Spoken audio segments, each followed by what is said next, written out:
వసు రిషి పైన నేను కూడా కాలేజ్కి వస్తాను అని అలుగుతుంది కదా. వినయ్ ఇంట్లోనే ఉంటున్నాడు కాబట్టి నువ్వు కూడా ఇంట్లోనే ఉండు అంటాడు కదా రిషి. అలా వసుకి రిషికి గొడవ అవుతుంది కదా. ఇంకా జగతి మహేంద్ర వీళ్ళు మళ్ళీ స్టార్ట్ చేశారు గొడవ అని తలలు పట్టుకుంటారు కదా. తర్వాత అందరూ కూడా రెడీ అయ్యి బ్రేక్ఫాస్ట్ చేసేస్తారు. రిషి మేము కాలేజ్కి వెళ్తున్నాము అని అంటుంది జగతి. సరే అమ్మా, నేను బ్యాంక్కి వెళ్ళి బ్యాంక్ పని చూసుకుని ఆఫ్టర్నూన్ నుంచి కాలేజ్కి వస్తాను అని అంటాడు రిషి. ఓకే రిషి, మేము వెళ్ళొస్తాము, నువ్వు జాగ్రత్తగా వెళ్ళరా అని అంటాడు మహేంద్ర. ఓకే డాడ్ అని అంటాడు రిషి.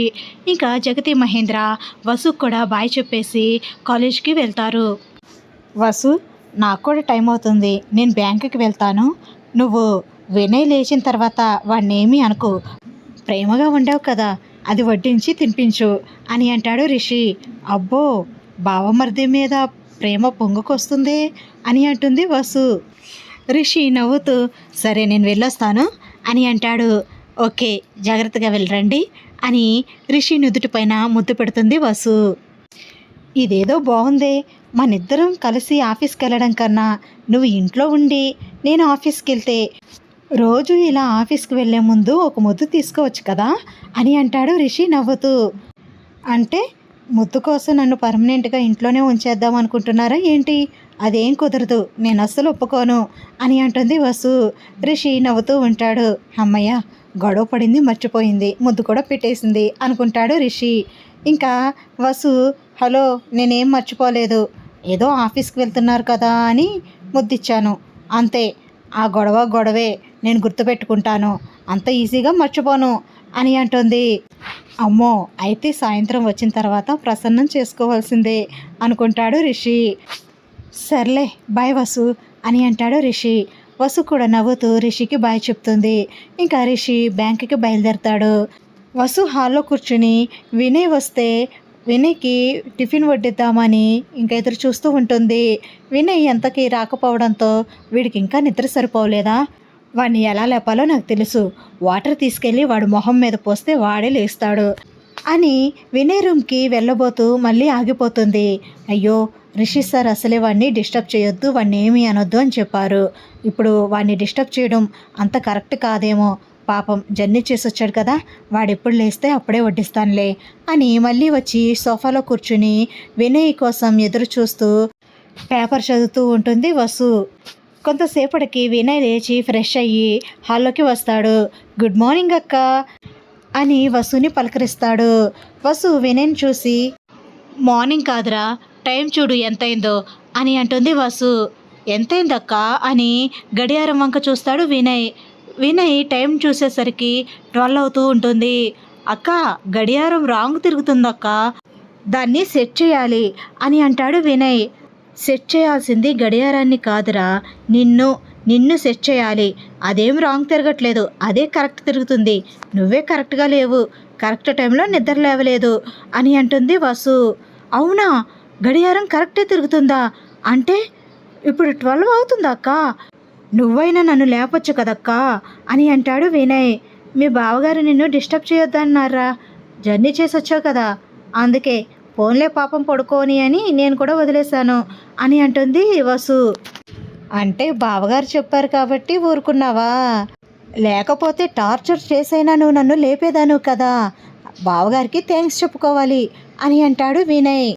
చెప్పుకుందులే కానీ ఫస్ట్ నాడు టిఫిన్ చేద్దు కానీ, ఇప్పుడు టిఫిన్ చేసి భోజనం ఎప్పుడు తింటావురా అని అంటుంది వసు. పర్లేదులే అక్క, ఇప్పుడు తినేసి కొంతసేపు అయిన తర్వాత భోజనం చేసేస్తానులే అని అంటాడు వినయ్. వసు నవ్వుతూ వినయ్కి వడ్డిస్తుంది. వినయ్ కూడా బ్రేక్ఫాస్ట్ని తింటూ ఉంటాడు. అక్క, టూర్లో అలా జరిగింది, ఇలా జరిగింది అంటూ టూర్లో జరిగిన విశేషాలన్నీ వసుకి చెప్తూ ఉంటాడు బ్రేక్ఫాస్ట్ చేస్తూ. వినయ్ తింటూ టూర్లో జరిగిన విశేషాలన్నిటినీ చెప్తూ ఉంటే వసు కూడా పక్కనే కూర్చుని వినయ్ చెప్పే సంగతులన్నిటినీ వింటూ ఉంటుంది. వినయ్ జోక్స్ చేస్తూ ఉంటాడు, వసు నవ్వుతూ ఉంటుంది. అలా సరదాగా గడిచిపోతుంది వినయ్తో వసుకి. రిషి బ్యాంకుకి వెళ్తాడు కదా, బ్యాంక్ మేనేజర్తో రిషి మాట్లాడుతూ ఉంటాడు. మేము ఇచ్చిన లోన్ని ఇంత ఎర్లీగా మీరు కట్టేశారు, చాలా గ్రేట్ సార్, అసలు కొంతమంది అయితే పెద్ద అమౌంట్లో లోన్స్ తీసుకుంటారు. వాటిని ఎలా ఎగ్గొట్టాలా అని ఎస్కేప్ అవుతూ ఉంటారు.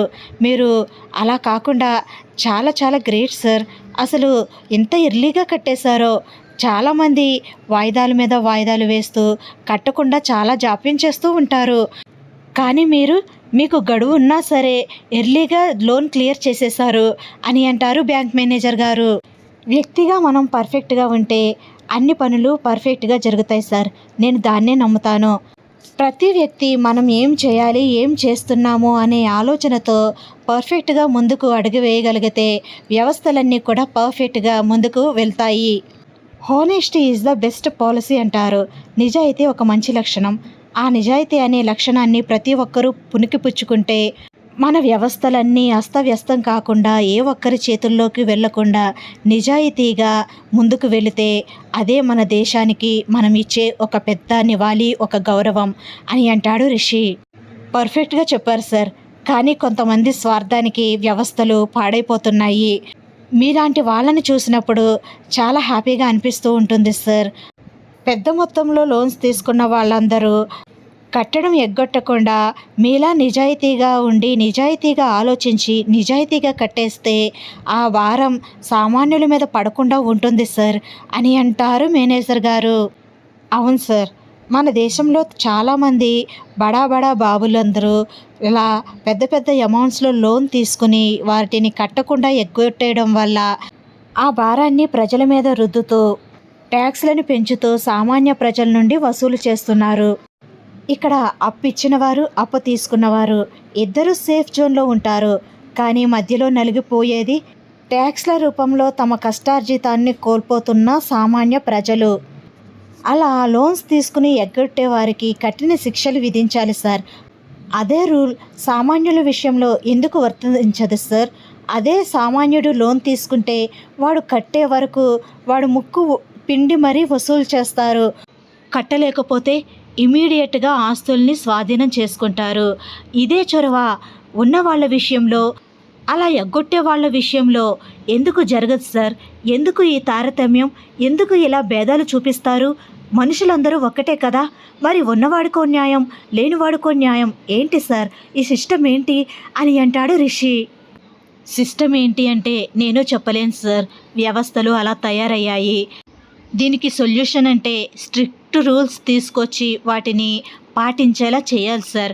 అప్పుడే వ్యవస్థలన్నీ బాగుపడతాయి. కానీ అలా చేసే నాదుడు ఎవరున్నారు సార్ అని అంటారు మేనేజర్ గారు. మీరు చెప్పింది నిజమేలేండి అని అంటాడు రిషి. సార్ ఏం తీసుకుంటారు? కాఫీ, టీ, డ్రింక్ అని అంటాడు మేనేజర్ గారు. ఇప్పుడేమొద్దు సార్, నేను బయలుదేరతాను అని అంటాడు రిషి. సార్ అన్నీ క్లియర్ అయిపోయాయి. మీరు షూరిటీ కోసం పెట్టిన మీ ప్రాపర్టీ డాక్యుమెంట్స్ ఇవ్వండి అని మేనేజర్ గారు ఆ డాక్యుమెంట్స్ అన్నిటినీ రిషికి ఇచ్చేస్తారు. సార్ మళ్ళీ ఏదైనా లోన్ కావాలి అంటే మమ్మల్ని మీరు అప్రోచ్ అవ్వండి సార్. మేము మీకు ఖచ్చితంగా మళ్ళీ లోన్ వచ్చేలా ఏర్పాట్లు చేస్తాము అని అంటారు మేనేజర్ గారు. ఓకే సార్, నాకు అవసరం పడితే ఖచ్చితంగా అప్రోచ్ అవుతాను అని అంటాడు Rishi. Thank you very much sir. మీలాంటి ఒక సిన్సియర్ నిజాయితీ గల పౌరుణ్ణి నేను ఈరోజు కలుసుకున్నందుకు నాకు చాలా సంతోషంగా ఉంది సార్. నేను మిమ్మల్ని చూసి చాలా గర్వంగా ఫీల్ అవుతున్నాను. ఫస్ట్ టైం సార్, గడువు కన్నా ముందే మీరు ఆ లోన్ని క్లియర్ చేసేశారు. అలాంటి వ్యక్తిని చూడడం నేను ఫస్ట్ టైం సార్ అని అంటారు మేనేజర్ గారు. రిషి నవ్వుతాడు. ఓకే సార్, బై సార్, ఉంటాను అని అంటాడు రిషి. బై సార్ అని చెప్తారు మేనేజర్ గారు. రిషి డాక్యుమెంట్స్ తీసుకుని కారులో కూర్చుంటాడు. అమ్మకి వసుకి ఈ డాక్యుమెంట్స్ ఇచ్చి సర్ప్రైజ్ చేయాలి అని అనుకుంటాడు రిషి. డాక్యుమెంట్స్ని చూస్తూ అలా డ్రైవ్ చేసుకుంటూ టైం చూసుకుంటాడు. లంచ్ టైం అయిపోయింది కదా, వసుని చూసినట్టు కూడా ఉంటుంది. ఇంటికి వెళ్ళి లంచ్ వసుతో కలిసి ఇంట్లోనే చేసేస్తే వసు కూడా చాలా హ్యాపీగా ఫీల్ అవుతుంది. ఇంటికి వెళ్ళి సర్ప్రైజ్ చేస్తా తన్ని. బ్యాంక్లో పని అయిపోయిన తర్వాత నేను కాలేజ్కి వెళ్ళిపోతాను అనుకుంటుంది. కానీ నేను ఇలా ఇంటికి వెళ్తే చాలా సర్ప్రైజ్ ఫీల్ అవుతుంది అనుకుంటూ రిషి అనుకున్నదే తడవుగా ఇంకా కార్ని ఇంటికి తిప్పుతాడు. ఇంకా డ్రైవ్ చేసుకుంటూ ఇంటికి వెళ్తూ ఉంటాడు. వినయ్, వసు ఇద్దరు కూడా హాల్లో కూర్చుని చెస్ ఆడుకుంటూ ఉంటారు. అక్క లంచ్ టైం అయింది, నువ్వు లంచ్ చేసేయక్క. నేను ఇందాకే కదా టిఫిన్ తిన్నాను, నేను తర్వాత తింటాను. నీ కంపెనీకి ఇవ్వడానికి నేను కూడా నీ పక్కన కూర్చుంటాను అని అంటాడు వినయ్. ఇప్పుడు వద్దులేరా, కొంతసేపు అయ్యాక తింటాను, నాకెందుకో తినాలనిపించడం లేదు అని అంటుంది వసు. అలా అంటావేంటక్క, ఇప్పుడు బావగారు ఫోన్ చేశారనుకో, నువ్వు ఇంకా భోజనం చేయలేదు అని తెలిసిందనుకో, ఇంకేమీ లేదు, ఇద్దరిని కలిపి ఫుల్లు వాయింపుడు వాయిస్తారు తిట్లతో. లే అక్క తిందు గాని అని అంటాడు వినయ్. ఉండ్రా, ఈ ఆట అయిపోయిన తర్వాత తింటాను అని అంటుంది వసు సీరియస్గా చెస్ ఆడుతూ. రిషి ఇంటికి వచ్చేస్తాడు. గుమ్మం దగ్గరికి వచ్చేసరికి వినయ్ చెస్ ఆడుతూ గుమ్మం వంక చూస్తాడు. రిషి కనిపిస్తాడు. వినయ్ ఆశ్చర్యంగా రిషిని చూస్తూ ఉంటే రిషి మీ అక్కకి చెప్పొద్దు అన్నట్టు సైగ చేస్తాడు. వినయ్ ఏమీ మాట్లాడకుండా చెస్ ఆడుతూ ఉంటాడు. రిషి వసు వెనుక నుండి నెమ్మదిగా అడుగులు వేసుకుంటూ వసు వెనక్కి వస్తాడు. వసు చెక్ అంటుంది. అక్క ఇది తూచు, నేను అటు చూస్తున్నాను, ఈలోపు నువ్వు చెక్ అన్నావు, నేను చూడలేదు అని అంటాడు వినయ్. నిన్న టవర్ చూడమన్నారా అని అంటుంది వసు. వీడియో నచ్చితే లైక్ ఇవ్వండి ఫ్రెండ్స్. మన ఛానల్ని ఫస్ట్ టైం చూస్తున్న వాళ్ళైతే సబ్స్క్రైబ్ చేసుకుని బెల్ ఐకాన్ ప్రెస్ చేయండి. షేర్ చేయండి. మీ అభిప్రాయాన్ని కామెంట్ రూపంలో నాకు తెలియచేయండి. Thanks for watching. Bye bye.